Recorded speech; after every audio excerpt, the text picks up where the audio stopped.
Hello বন্ধুরা, কেমন আছো সবাই? আশা করছি খুব ভালো আছো। আমরা ভালো আছি। অঙ্কিতা ডেলি লাইফ ব্লগে তোমাদের অনেক অনেক ওয়েলকাম জানাই। তো খুবই ছোট একটা ভিডিও তোমাদের সঙ্গে শেয়ার করছি, কারণ আমার সারাদিনের যা করেছি ততটুকুই শেয়ার করছি, বেশি কিছু ছিল না কাজ। তো দেখো, সকালবেলা ঘুম থেকে উঠে আগে ছাতু, মুড়ি আর চিনি একটুখানি নিয়ে নিয়েছি। একটু না, বেশ অনেকটাই নিয়েছি, কারণ আমার আর আমার মায়ের জলখাবার একবারে গুলছি। একবারে গোলা হয়ে গেলে মাকে আলাদা করে বাটিতে দেবো, আর আমি এই বাটিতে খেয়ে নেবো। তো দেখছো, জল দিয়ে ভালো করে গুলে নিচ্ছি। তা আজকে কাজকর্ম বলতে সেরকম কিছু ছিল না, মানে যা দেখতে পাবে ছোট ব্লগে তাই করেছি। আর এক্সট্রা একটু ঘর ঝাঁটবো, যেগুলোই করেছি, কারণ আজকে প্রচুর কাজের চাপ ছিল না। তো দেখো, যে বাজার থেকে বাবা নিয়ে এসছে পমফ্রেট মাছ, আর নিয়ে এসছে দেখো লোটে মাছ। তো এইগুলোই আজকে রান্না হবে। লোটে মাছের ঝুড়ি আর লোটে মাছের গা মাখা পাতলা ঝোল হবে। ঝোল মানে গা মাখা। আর এখানে দেখো পমফ্রেট মাছ ভাজতে বসে গেছি। পমফ্রেট মাছ সর্ষে বাটা দিয়ে ঝাল হবে, আর আমার জন্য হবে আদা জিরে দিয়ে, টমেটো দিয়ে, আলু পটল দিয়ে একটা পাতলা পমফ্রেট মাছের ঝোল। তো পমফ্রেট মাছগুলো খুবই সুন্দর ছিল, এতটুকু কড়ার মধ্যে লাগেনি। এর আগে যতবারই পমফ্রেট মাছ এনেছিল কড়ার মধ্যে লেগে যেত। তো খুবই ভালো মাছগুলো।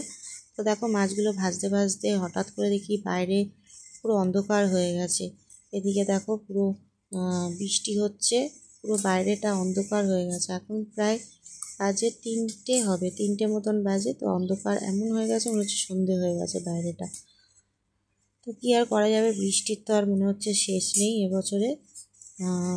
ডিসেম্বর পর্যন্ত মনে হয় বৃষ্টি হয়ে যাবে। যা শুরু হয়েছে বৃষ্টি, আমার কোনো নামগন্ধ নেই। তারপরে দেখো, এখানে মাছের ঝোলটা আমার তৈরি হয়ে গেছে। মাছের ঝাল দেখো, সর্ষে বাটা দিয়ে, কালারটা দেখো। অনেক মাছ খাওয়া হয়ে গেছে, মানে সবার খাওয়া হয়ে গেছে, তারপর তোমাদের সাথে শেয়ার করছি। ওটা হচ্ছে লোটে মাছের ঝুড়ি দেখালাম, আর এটা হচ্ছে এই যে আমার পাতলা পটল আলু দিয়ে পমফ্রেট মাছের ঝোল আদা জিরে দিয়ে। আর এখানে দেখো 2টো পমফ্রেট মাছ ভেজে রেখেছি, এটা বাবার জন্য। বাবা বললো ভাজা খাবে, তাই। আর এদিকে দেখো, মা করেছে লোটে মাছ দিয়ে পেঁয়াজ রসুন দিয়ে একটা গা মাখা, যেটা বললাম হবে সেটাই। আর এখানে ভাত যেমন নর্মাল করি, হাঁড়িতে ভাত আছে। আর এখানে দেখো, মা বানাচ্ছে কড়াতে আলু পটল দিয়ে একটা চচ্চড়ি, এটা রাতে রুটি দিয়ে খাওয়া হবে। তো আমার দেখো স্নান হয়ে গেল, এইটুকুই আমার কাজ ছিল, বললাম। স্নান হয়ে গেছে, স্নান করে এসে দেখো আমি যাব হচ্ছে নাচের ক্লাসে। তো তাড়াতাড়ি করে এবার খেতে বসে গেছি। এবার দেখো ভাত টাত খেয়ে বেরোবো বলে, মানে দেরিও হয়ে গেছে যেন, তাড়াতাড়ি করে আমি দেখো খাচ্ছি। খেতে খেতে আর মাছি যা জ্বালাচ্ছে, মাছ থাকলে যা মাছি আসে। এবার খেতে বসেছি, মানে খেতেও পাচ্ছি না, এত মাছিতে ডিস্টার্ব করছে।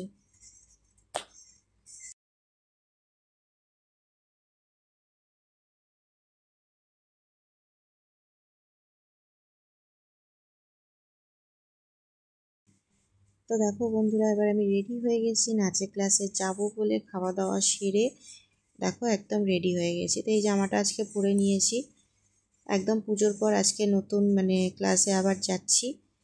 তো দেখো, এবার চলো যাই। আর এই দেখো, নাচের ক্লাস আমার হয়েও গেছে, চলেও এসেছি। রাতের দিকে দেখো, এখানে এসছে আমার মামা। মামা এসছে এটা দরকারে, যে হাতে প্লাস্টিক দেখছে, একটা টেপ রেকর্ডার ছিল আমার বাবার, তো সেটা নিয়ে গেছে গান শুনবে বলে। তো এবার দেখো, মামা বাড়ি চলে যাবে, তার জন্য আর কি মামাকে দরজা খুলে দিচ্ছি বলে যে দাঁড়িয়ে রয়েছি, তো একটু যার জন্য ভিডিও করে নিলাম। তো দেখতে পাচ্ছ, এই যে টেপ রেকর্ডারটা নিয়ে যাচ্ছে। তো বাড়িতে পড়ে পড়ে নষ্টই হচ্ছিল, তো যাক, মামা গানটা শুনবে, তাই জন্য মামা নিয়ে যাচ্ছে। তো চলো, এটুকুই ব্লগ, আবার পরে দেখা।